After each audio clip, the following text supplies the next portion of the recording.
Good evening. आज हम लोग पढ़ाई करेंगे वर्ग 8 विषय अतीत से वर्तमान अध्याय 12 राष्ट्रीय आंदोलन 1885 से 1947 का अगला भाग। पिछला वीडियो में हम लोग देखे थे कि खिलाफत और असहयोग आंदोलन किस प्रकार से हुआ था। इस वीडियो में जानेंगे झंडा सत्याग्रह के बारे में। तो सबसे पहले ये जान लेते हैं कि झंडा सत्याग्रह हुआ क्यों। तो अंग्रेजी सरकार एक आदेश पारित किया कि भारतीय अपना झंडा लेकर के नहीं चलेंगे। भारतीय ब्रिटिश साम्राज्य का नागरिक है और इसीलिए वो ब्रिटिश सरकार की झंडा का अपमान नहीं कर सकते हैं। इसी के विरोध में झंडा सत्याग्रह एक शांतिपूर्वक नागरिक अवज्ञा आंदोलन के रूप में शुरू होता है, जिसकी शुरुआत होती है मार्च 1923 से। जबलपुर जो मध्य प्रदेश में है, तो जबलपुर के टाउन हॉल एक सरकारी दफ्तर था जिसपे सुंदरलाल के नेतृत्व में झंडा फहराया गया था।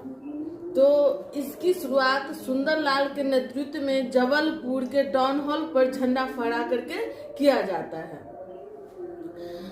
होता यह है कि कुछ ही समय के बाद ये सुंदरलाल को गिरफ्तार कर लिया जाता है। सुंदरलाल की गिरफ्तारी के बाद ये महात्मा भगवान दीन झंडा सत्याग्रह को नागपुर में केंद्रित कर लेते हैं। इस प्रकार से नागपुर झंडा सत्याग्रह का मुख्य केंद्र बन जाता है। अब देखेंगे कि 13 अप्रैल 1923 ईस्वी को जालियांवाला बाग हत्याकांड जो हुआ था वो 13 अप्रैल 1919 को हुआ था।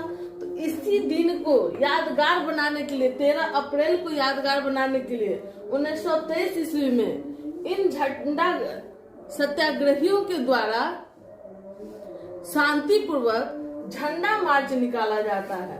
मतलब झंडा लेकर के यात्रा पे निकला जाता है, उसी को झंडा मार्च कहते हैं। तो ये नागपुर की घटना होती है। नागपुर में इसका आयोजन किया जाता है 17 अगस्त 1923 ईस्वी को। यह आंदोलन सरदार पटेल के नेतृत्व में समाप्त हो जाता है। इसके समाप्ति के कुछ दिन बाद अंग्रेज भारतीयों पर से यह प्रतिबंध हटा लेता है कि झंडा सत्याग्रह, भारतीयों पर से यह प्रतिबंध हटा लेता है कि आप भारतीय झंडा लेकर के, तिरंगा झंडा लेकर के नहीं चल सकते हैं या निजी भवन पे आप झंडा फहरा नहीं सकते हैं। इस प्रकार से यह आंदोलन सफल माना जाता है। आगे हम लोग देखते हैं कि बिहार में किस प्रकार से बिहार के लोग इस झंडा सत्याग्रह में अपनी भूमिका निभाए थे। अब हम लोग देखेंगे कि झंडा सत्याग्रह में बिहार की क्या भूमिका रही थी। तो बिहार के पटना जिला का एक तोड़नी गांव है, जिस गांव के हरदेव नारायण सिंह अपने मित्रों के साथ झंडा सत्याग्रह में भाग लेने के लिए पहले जबलपुर जाते हैं और जबलपुर से जब यह झंडा सत्याग्रह नागपुर शिफ्ट होता है तो ये नागपुर चले जाते हैं। इनके मित्र होते हैं अवध बिहारी सिंह, व्यास सिंह, हरदेव सिंह।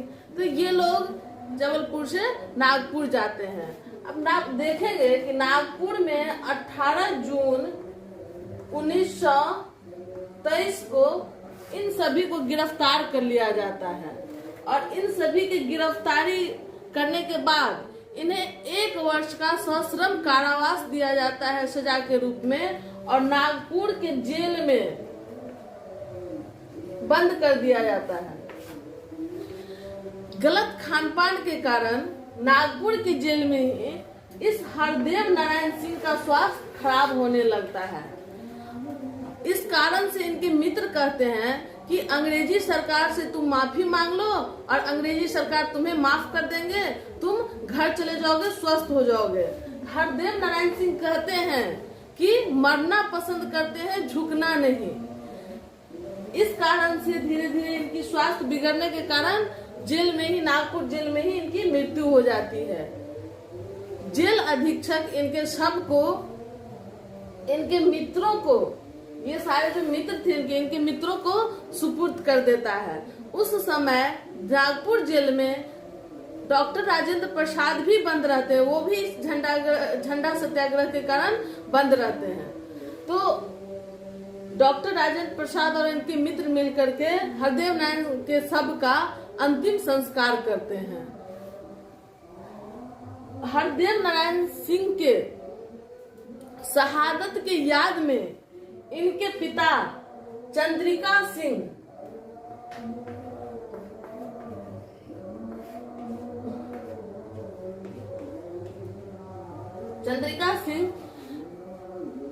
जीवन प्रयत्न अपने कंधा पे झंडा लेकर के घूमने का काम करते हैं राष्ट्र के सम्मान में।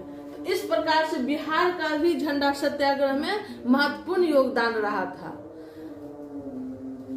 इसी के साथ यह क्लास समाप्त होता है। अगला वीडियो हम लोग अगले क्लास में देखेंगे। इसी के साथ धन्यवाद।